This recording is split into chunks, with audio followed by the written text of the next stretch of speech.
infrared coat paint. Let's go. Hey, pretty good. Infrared paint, heads-up display. Interior is black. And this damn thing does not have the freaking cooled seats. How do you build a $65,000 car and it doesn't have the cooled seats? This has the heated seats, but there's no cooled seats. It's got the upgraded materials for the jog dial right there. My mom doesn't have that.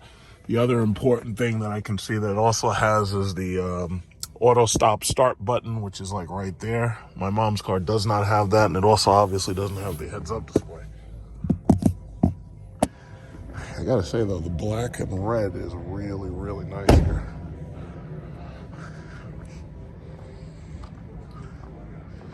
That's a really nice paint job. This is the Porsche dealer here in Freeport. They're selling Bentleys. So they got this GT Speed right there. I'm gonna look at that Lamborghini Diablo. Haven't seen one of those in a long time. Then they got this Aston Martin, I believe it's called the Lagonda. And if I'm not mistaken, these come with, I could be wrong, but I think this model actually comes with a Mercedes engine.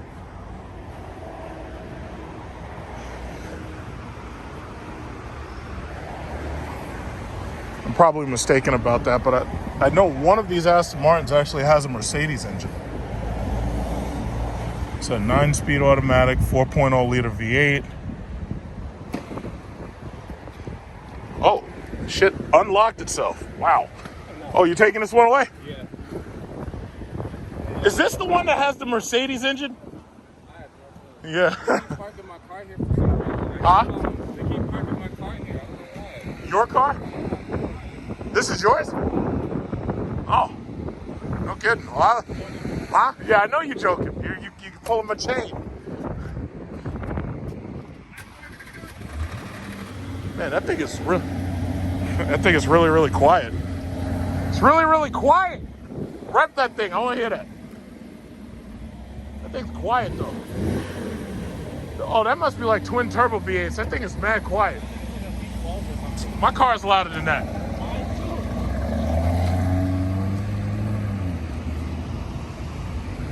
Jesus. You mean to tell me they're paying hundreds of thousands of dollars for fucking quiet ass cars? Shit, I could buy a Tesla. Tesla's mad quiet. I want to see that Diablo. They got the Diablo. I haven't seen the Diablo. The Diablo. Next to a Taycan, really? Yeah, I'm not interested in the Taycan. The played mode eats the Taycan. I could fit a family of like 5 in there, so I ain't interested in that, but this is cool. Look at this thing. This is, I believe this is a Diablo. Oh no, that's a Countach, my fault. I haven't seen the classics in a long time. That's nice. Countach. 600 grand worth it. 600 grand, huh? Yeah, if you're a collector. It's got a manual too. See, they don't make manual Lamborghinis no more. That's it. 600. You need a Ventador SV for that.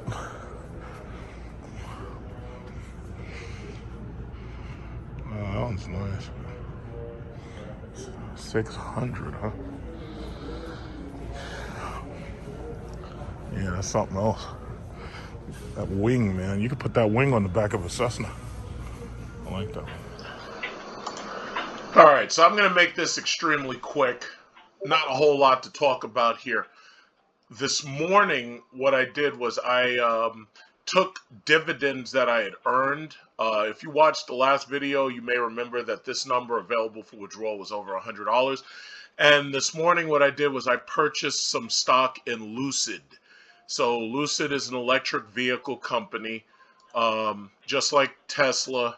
And what I decided to do was with my dividends that I'm making off of most of the stocks that I hold in both of my portfolios, what I'm doing is I'm either purchasing more shares in different companies, or I'm taking those dividends and cashing them out and putting them into my main bank account. However, because I don't need the money, it's like I am better off just taking those dividends and buying more stock. Now, as you know, for those of you who followed me for a while, this is my YouTube teaching portfolio. I originally began this portfolio with $5,000, and I decided that what I was going to do was I was going to use this portfolio to teach people how to do stock investment, just like I make videos to teach people about credit cards and just to teach people about other like basic financial aspects. So this portfolio used to be worth over $35,000, but I took $10,000 out because I was buying guns for, making videos, and I was also taking money to go on vacation and whatnot. But from what I'm going to do from now on, I'm going to pretty much focus any of my dividend gains into buying stock in more companies, especially those that pay dividends. So basically, with Lucid Motors, I'm not going to talk about this very long. With Lucid Motors right now is worth $20.51. So I just bought 5 shares of it at about purchase price was $20.53. Right now it's down a little bit, but here's the thing that I'm looking at is the fact that the 52-week high was $64.86. As electric cars continue to become more and more the norm and they become more and more hype, more people are putting money into electric cars. So unfortunately, Lucid does not pay a dividend. What you can see here is you can see the dividend stocks that I have in this portfolio. Sunoco, right there is at the top, Microsoft, Apple, Citi, so forth and so on. Now, all of the rest of these stocks that are below it, I can sell these at any time, and I can take that money and I can put it into a stock that actually does pay a dividend. But what I've been doing is I let these stocks float in order to make as much money as they can make, and then I can take them and sell them. Like, for example, Ford has made me the gains of about $762. My total market value is $12.98. If I were to sell all of this right now, I could take that and I could dump it into, say, Microsoft or Nvidia. Nvidia and Microsoft have been doing very, very well for me. And I was trying to make videos to get people to buy Nvidia. I was trying to get people to buy Microsoft. And I was trying to get people to make, purchases of Apple. Right now, Apple... I think Apple was over $180 before market opened this morning, but as you know, Apple is rising because they're getting ready to release all new products. So the bottom line is, I trust the big tech companies. Now, there's a very good possibility Lucid might one day pay a dividend. I don't foresee that happening anytime soon because one of the problems with electric vehicles is, for the most part, they're not profitable. They're not profitable because the R&D technology cost is so high, and it's an upfront cost that most of these things really aren't profitable. So for the most part, you can look at the red because I don't mind showing my gains and losses, because the thing about it is you got to understand, I took $5,000. I invested it into oil, and I made so much money with the oil stocks because what it was I made a video, I am an oil man. Nobody fucking saw it because YouTube is busy with their fucking algorithm fucking over YouTubers, and they're pumping bullshit while they're pumping these fucking fake gurus who pay them money for their bullshit ads. And meanwhile, the important information just gets wiped out. So, you know what? I ain't even going to be mad about it.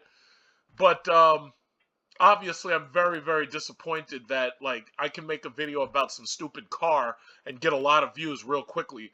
But when I'm making videos about teaching fucking finances, those videos go nowhere. So, you know what? Fuck it. I'll take my money and I'll shut the fuck up since YouTube wants to fuck me over with their algorithm. No problem. Go listen to motherfucking, what's that guy's name? With Ty Lopez. Yeah, go listen to the fake gurus and let them tell you about investing into crypto and shit based off of some shit they heard from somebody. In fact, you know what? Wait a minute. Hold on. I'm sorry. How well is crypto doing right now? How well is that shit doing? Let's see. Where are they? Let's see. Okay, so Bitcoin's still at 48. Can't get back to 64. Okay, well, the market seems to be up slightly. Dodge still fucking below 30 cents. Yeah, go invest in Dogecoin. Go and invest in Safe Moon and Safe Mars, since those are really good financial decisions. Yeah, right. Okay. So anyway, back to business. Um, that's just what I'm doing. So basically, as you can see, what I do is when I'm happy with the gains that I make off of these regular stocks that do not pay dividends, what I do is I sell these stocks once they're high in the green, and then I pour that money into the dividends. That right there is how you take $5,000 and turn it into $35,000 and then cash some money out for guns and vacations. And that's how you do it. That what I didn't do was I didn't put my money in Dogecoin. What I didn't do was I didn't put my money in Bitcoin. What I'm doing is I'm creating a dividend paying portfolio. Hello? So basically it's like this. Not to belabor this point, that wasn't what I planned on talking about. What I planned on talking about was actually this situation. So, nothing to buy, nothing to rent. Some Americans are stuck in housing limbo. So basically it goes on to, I'm going to give you the link to this. I don't feel like reading all this out. I really don't have to.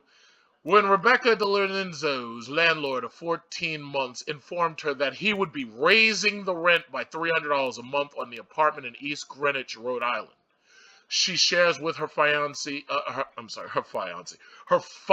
fiance Kyle, she started to look around for a place to buy. Our mindset last spring was, we're getting married, we need to buy a house, and for a while, we were going to open houses every weekend. But there were Chinese businessmen with briefcases full of money, there were corporations, and there were tech companies walking in front of us, buying up all the goddamn houses. They didn't leave nothing for us.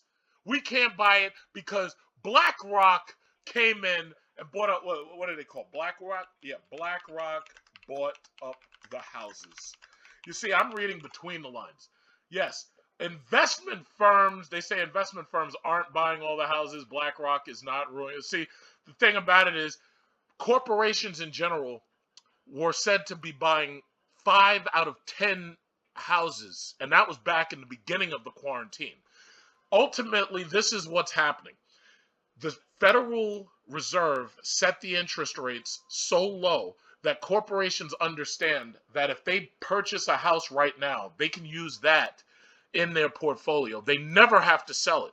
All they have to do is buy up as many houses as they can buy up, and once they buy those houses, they can just rent them out to poor people and your children who are going to be stuck deep in student loan debt. All of your kids probably have about $40,000 worth of student loan debt, and if they don't have it yet, they will have it. So guess what? Your kids, your children, guess what? I want you to look at your children right now. Hopefully they're in the room. Look at your children, and I want you to say, hey, guess what, kid? You're going to be a future renter. And your kid is going to look at you and be like, well, why am I going to be a future renter? Well, I want you to tell them, well, Daddy spent the money that he could have saved for you on a brand new Mercedes or a brand new BMW. So you're going to have to just earn a lot of money on your own.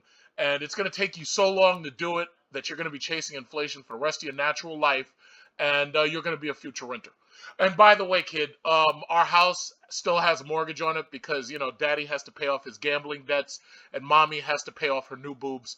So guess what? We took out loans. You're going to be in debt for the rest of your life, kid. So I want you to just look at your child right now and say, yeah, guess what? You're a future renter. Corporations are buying up all the houses. These corporations are never going to sell these houses. The corporations aren't the only ones. Conglomerates of foreign people, Chinese, Indian money, Saudi Arabians, whatever you got, they have been collecting US dollars. We've been outsourcing those US dollars. We've been buying up 50-inch televisions, 80-inch televisions for $500, 70-inch televisions for $550. We've been outsourcing inflation. They've been collecting the cash.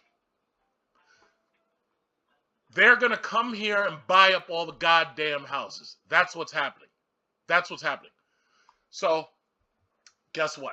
You're not going to be able to easily buy a house. You're going to end up renting. So this is the reason why I continue to claim that buying a house is the best possible financial decision you can make. Forget about cryptocurrency, even forget about the stocks. The best financial advice that you can get is to get your credit up, get your credit fixed, make sure your credit is high, and get yourself a house. The sad thing about it is, I personally do not think interest rates are going up anytime soon. So as long as interest rates are low, you can expect that housing prices are going to remain high. This is not like 2008. In 2008, we had a supply problem. There were too many houses. The reason why there were too many houses is because speculation pushed people to build more and more and more houses. Now, on top of that, there was a credit problem where they were granting credit to too many people frivolously. So people, because they now had more credit, they were increasing the demand for properties, and the supply was wishy-washy because now you had brand new constructions that in many cases were not worth what they claimed to be worth, but you had demand that was steadily going up until somebody actually decided to ask, how much are these places really worth? That's when the market basically collapsed. This is different, however. Back in 2007, 2008, we didn't have a student crisis loan problem. We didn't have that. We didn't have $2 trillion worth of student loans in crisis. We didn't have that.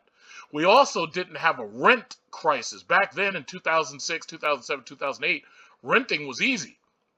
But right now, renting is starting to cost more than actually getting a mortgage, simply because these landlords have taken such a massive hit that many of these landlords are forced to raise the rent. Everything's going up. They're saying, yes, this apartment went from 5164 to 5559, and then it went to 5715, and now it's 5929, she recalled. And now we ended up getting it in July for over $6,200. It's like, you got to understand, this is a global thing that's happening right now. This is global. This is not just happening in America. This is happening virtually everywhere.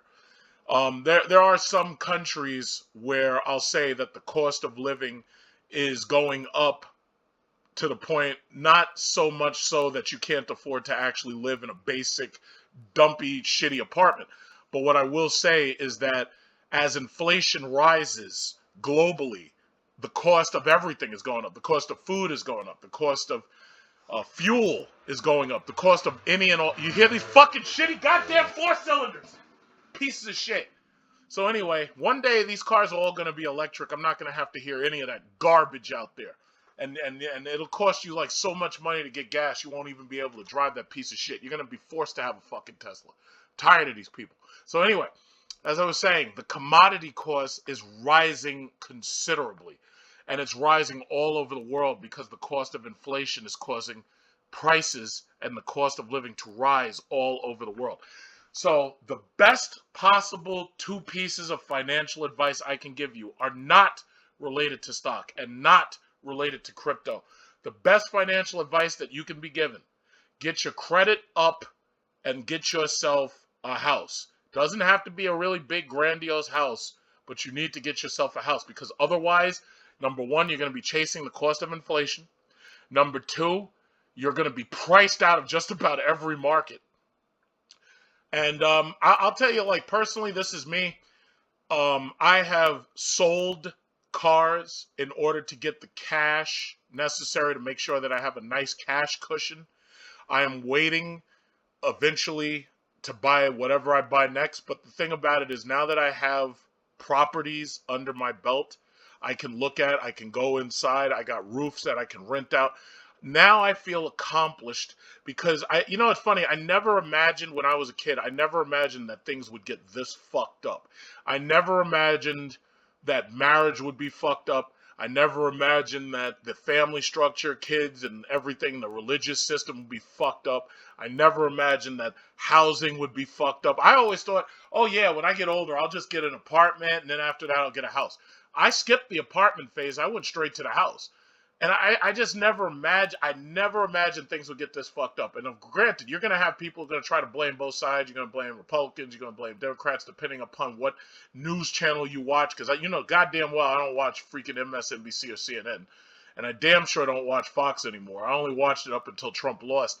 But the sad thing is, I never imagined things would be this fucked up. And this is the type of bubble that doesn't pop.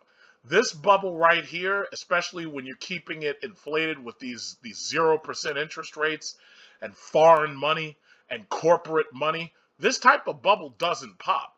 You got to understand the corporations, every single corporation, they can outpay any person for a property. And as long as they see the values in buying up properties, unfortunately, this is the type of bubble that doesn't pop. And I'm in New York. I'm in like the worst possible place you could be in to try to buy property. I've looked on Zillow. If you're trying to even get a starter house, you're talking about $500,000. That's a goddamn shame. $500,000 for a starter house? That's insane. Right now, I'm focused on trying to buy a third house, but the inventory is dry. It's like, in order for me to buy one, it would be in a place that I don't want. It would be in a location where I can't easily rent it out, or at least the people who would try to rent it can't afford to pay me. So we're in for some chop. That's all I can say. We're in for some chop. Like one last thing, landlords forced to sell houses. That's the thing. A lot of these new landlords are being forced to sell their freaking houses because they can't afford them, because the people who are living there have extensions not having to pay the landlord. And as a landlord, you've got to take care of these people even if they're not paying you. And that right there is a recipe for mental insanity. Like, for instance, not too long ago, landlord shoots tenants. This landlord decided that he was going to blow his tenants away because they wouldn't fucking pay him, and he lost his goddamn mind. So 78-year-old landlord allegedly shot and killed 2 tenants over rent dispute while laughing and smiling. I guess he said, "Oh, you ain't got my rent? Bow, bow, bow." That's fucked up. We're in for some chop, guys. See, I'm lucky. See, what I do is I only rent to city workers who, unless they commit a felony and lose their job, I don't have to worry about them. In fact, because I make them pay me direct debit, I don't have to worry about them. And I also rent to students. And in their FAFSA, I have direct debit, and I get paid before they get paid. So it's not a question about, oh, gee, should I pay my landlord or should I eat? No. You're going to pay your landlord or I'm going to kick you the fuck out. And that's how it works. I would never go to these extents of shooting the goddamn tenants, because that's just bad for business. Not only that, you go to jail, you lose all your property. That is just excessive. But the scary thing to me is that this isn't the only story that you're going to hear like this. There are a lot of people out there who are insane. There are a lot of people out there on the edge. They've been on the edge. There are some people who are over the edge. They just haven't shown it yet. And we're in for some serious chop. And this guy right here, Arnaldo Lozano Sanchez, this guy right here, he's only the first. You can bet that this insanity is going to continue. And all I'm saying is you need to get your finances tight and you need to get yourself together. I've done my best. I tried to make videos explaining the credit system. I tried to make videos explaining mortgages. YouTube doesn't care. They don't appreciate me. They'd rather give my time and they'd rather give my views to video gamers who are talking about Fortnite. They'd rather give that time and energy and they'd rather give all of that to, Ty Lopez. They'd rather give it to these Bitcoin scams. But I've done what I could. So, somebody ever asked me, oh, well, what did you do to stop it? I'd be like, well, listen, I made a series of videos. I tried to point people in the right direction. I tried. But YouTube decided that it was better to talk about Fresh and Fit. And they decided it was better to talk about the Breakfast Club. And they decided it was better to talk about Brazilian butt lifts. They decided that was more important than, helping people gain financial education and financial freedom. So at the end of the day, I was just a little guy. What was I supposed to do? I did what I could. But what I didn't do was go out like Arnaldo Lozano Sanchez here. And I didn't lose my mind. I didn't snap. I know some YouTubers have snapped. Like, for instance, there was that YouTuber, that Iranian woman. Well, you remember her? You probably don't remember her. Iranian terrorist. Yeah, you probably don't remember her. She got so pissed off that let's see, YouTuber Iranian terrorist shooting. She got so pissed off that she decided to go to the YouTube office and blow them away. And that shit is crazy. Like this woman, I don't know if you remember her. Yeah, this Iranian chick. She said, "Oh, you gonna demonetize me?" You know, so she came after him. She's like, she wasn't having that shit. She wasn't having that at all. She was a cute looking little thing till they blew her away. But yeah, she was like, yeah, I'm not having this shit. But that's the problem. See, we're in a day and age where when people snap, it's like people just snap, and when they do, you have no idea what the effect is going to be. You just read about it on the 5 o'clock news. But this chick snapped. So all I'm saying is, especially if you're a landlord, if you need mental health counseling, please go get it, because you don't want to snap. You want to make sure that, especially if you're people, you try to buy new homes, keep your sanity, don't snap, because when you snap, there's no going back. Okay, so everybody just keep that in mind. He ain't gonna make it. He ain't gonna make it. Robert.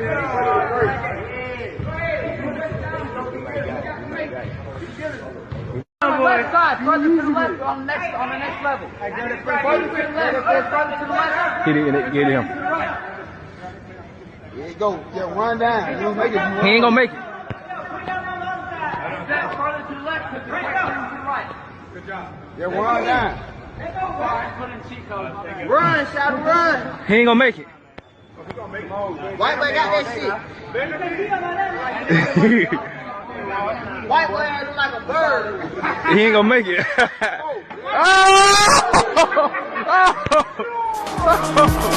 Oh!